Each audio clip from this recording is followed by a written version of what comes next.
Bonjour et bienvenue dans cette première capsule vidéo en histoire. Je vous rappelle que vous devez ouvrir votre cahier et écrire le titre de la séquence en lettres majuscules et le titre de la séance en lettres minuscules, tout cela en rouge. Ensuite, vous pourrez faire un tableau en deux colonnes. Dans la première colonne, à gauche, vous pourrez marquer votre prise de notes, toutes les idées qui vous semblent importantes quand vous écouterez la vidéo qui va venir.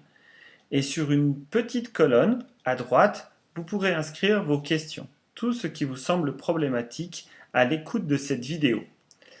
Si vous avez beaucoup de questions, ou si vous aimez prendre de l'avance, vous pourrez faire une petite recherche par vous-même, dans un dictionnaire, dans une encyclopédie ou sur Internet.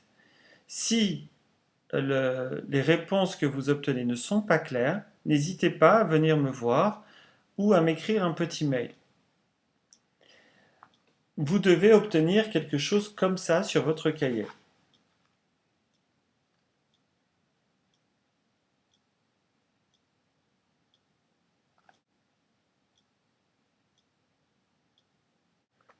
Bon courage pour votre prise de notes. N'hésitez pas à faire plusieurs écoutes de cette vidéo et à demain.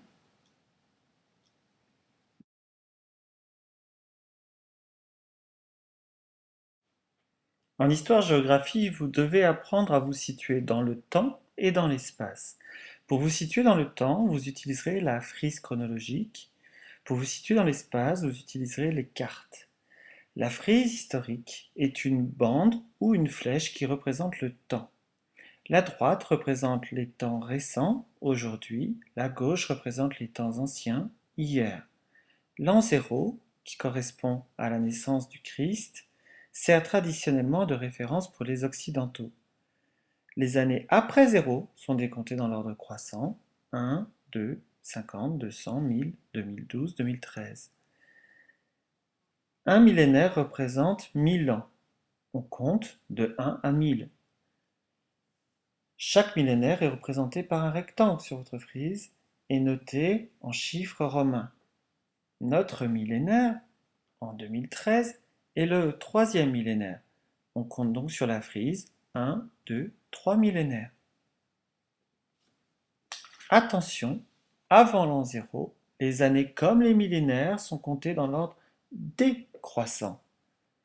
Notez qu'un événement important découpe l'histoire. C'est l'invention de l'écriture. En moins 350 ou 350 avant Jésus-Christ. Avant l'invention de l'écriture, on parle de préhistoire. Après l'invention de l'écriture, on parle d'histoire. Depuis que l'homme sait écrire, il peut transmettre d'une manière certaine son histoire. Avant l'écriture, les histoires étaient transmises uniquement à l'oral. Les cartes servent à se repérer sur la Terre. Notre planète est comme une grosse boule ou une sphère. Les géographes ont aplati sa surface sur un plan pour que les cartes tiennent sur des feuilles. Nous pouvons découper une région spécifique de ce planisphère et obtenir une carte régionale. Ici, le bassin méditerranéen. Pour chaque carte, des éléments permettent de nous orienter. La rose des vents, qui indique le nord, le sud, l'est et ouest. Une échelle, qui permet d'évaluer les distances. Et une légende, qui explique les figurés, comme les couleurs. Prenons un exemple. Si un jeune Français traversait le bassin méditerranéen vers l'est, c'est-à-dire vers la droite, il se retrouverait vers le Liban ou vers la Turquie, au Proche-Orient. Plus loin dans les terres, il se retrouverait dans ce qu'on appelle le Moyen-Orient. Résumons, dans l'Égypte, on se trouve au Proche-Orient, à Abu Dhabi, on se trouve au Moyen-Orient. Remontons ensemble les millénaires pour arriver aux premières civilisations. Au 8e millénaire avant Jésus-Christ, les hommes développent un nouveau moyen de subsistance, l'agriculture. Dans cette région, 4 grands fleuves facilitent les cultures. Le Nil, à l'ouest, l'Euphrate et le Tigre à l'est. Enfin, le Jourdain, un petit fleuve en Palestine. Les premières civilisations s'établissent autour de ces fleuves qui permettent d'établir des champs et des villes. Retenons trois grandes civilisations. Les Sumériens en Mésopotamie, situés entre le Tigre et l'Euphrate. Les Phéniciens, situés vers la Méditerranée, et les Égyptiens, situés sur le bord du Nil. Si on relie ces trois zones en vert, on voit apparaître un croissant. Intéressons-nous à la Mésopotamie. Le croissant Dans cette Mésopotamie, on trouve des cités-États. Notez bien la définition, ce sont des groupes d'hommes vivant sur un même territoire composé d'une ville et de champs, placés sous l'autorité d'un roi et avec des frontières contrôlées. C'est une sorte de mini-pays, en quelque sorte. En Mésopotamie, vous trouvez les célèbres villes d'Ur, de Lagash, de Kish, d'Ubu et de Mari. En Phénicie, voici Jéricho. En Égypte, la ville du pharaon, Memphis. Et plus bas, Thèbes. Rapprochons-nous un peu de la ville d'Ur. Au centre est édifié un sanctuaire dédié au dieu Nana et au roi de la cité. Le ziggurat, dont vous verrez le nom en voyant défiler la ville, est le temple dédié au dieu Nana, déjà cité. Dans le sanctuaire, on trouve aussi le trésor royal, où s'entassent toutes les richesses du roi et celles des conquêtes. À l'extérieur du sanctuaire se trouvent les tombeaux des rois. Les Sumériens sont un peuple agricole qui commerce avec les peuples voisins par voie d'eau. La ville compte d'ailleurs deux ports, l'un à l'ouest et l'autre au nord. Pour éviter les invasions, la ville est aussi dotée d'une imposante forteresse tout autour de la ville.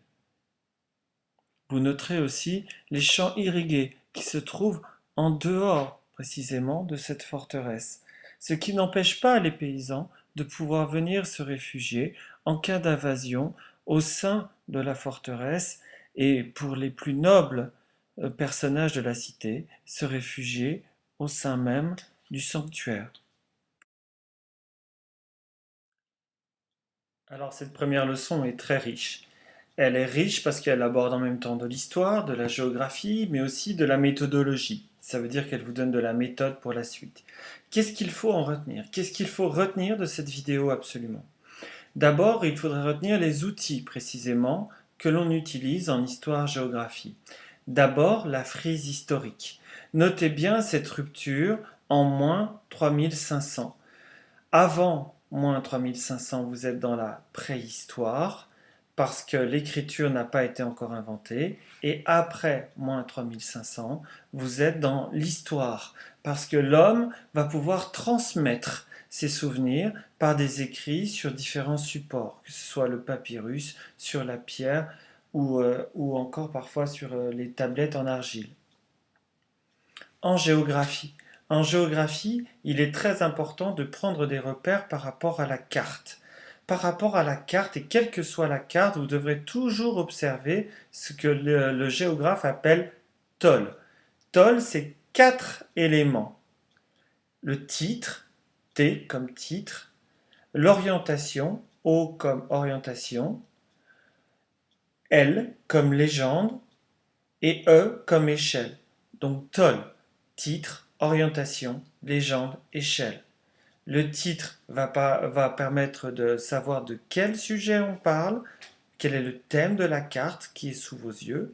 L'orientation permet de savoir où se trouve le nord, ce qui est extrêmement important pour pouvoir caractériser les déplacements et situer les autres continents et les autres pays.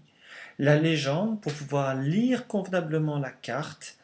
Et enfin l'échelle, comme on l'a dit dans la vidéo, pour pouvoir mesurer les distances. À part ces outils, vous pouvez aussi retenir la définition du Proche et du Moyen-Orient qui a été diffusée dans la vidéo. Euh, Vous pouvez aussi retenir les trois civilisations en histoire qui sont nées au troisième millénaire. La civilisation égyptienne autour du Nil, la civilisation phénicienne autour du Jourdain et des bords de la Méditerranée, et enfin la civilisation sumérienne qui est située donc dans la Mésopotamie entre le Tigre et l'Euphrate. Nous en verrons plus en classe. Merci pour votre attention et à demain. Au revoir.